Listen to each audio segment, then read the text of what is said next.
Uy, gustong maging mabait. Buti naman at yan ang gusto mo. Bakit nagiging masama ang isa? Ang mga tao ay maaaring maging masama dahil sa iba't ibang mga kadahilanan. Isa, trauma, mga karanasan ng pang-aabuso o pagkawala. Dalawa, mental health, mga isyu tulad ng depression o pagkabalisa. Tatlo, impluwensya sa panlipunan, mga negatibong huwaran o panggigipit ng kasamahan. Apat, kapaligiran, marahas o pinagkaaitan ng kapaligiran.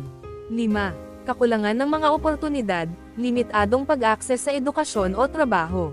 6. Biological factors, genetic predispositions at brain chemistry. Ngayon, kung umabot ka sa part na ito, congratulations!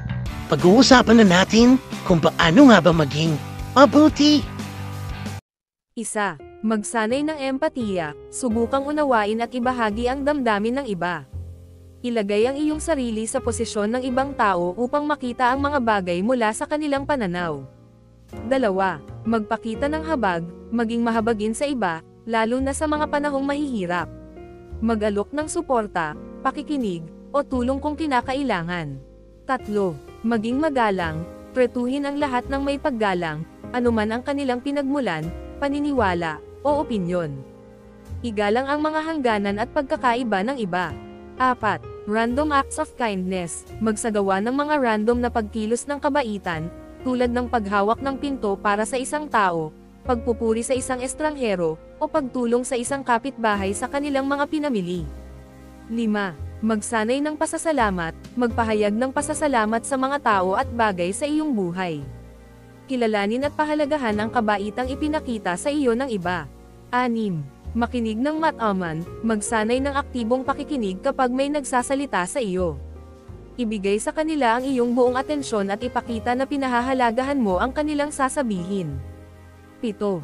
Volunteer, makilahok sa mga pagkakataong magboluntaryo sa iyong komunidad o para sa mga layuning mahalaga sa iyo. Ang pagbibigay ng iyong oras at kakayahan upang tulungan ang iba ay maaaring maging isang makapangyarihang gawa ng kabaitan.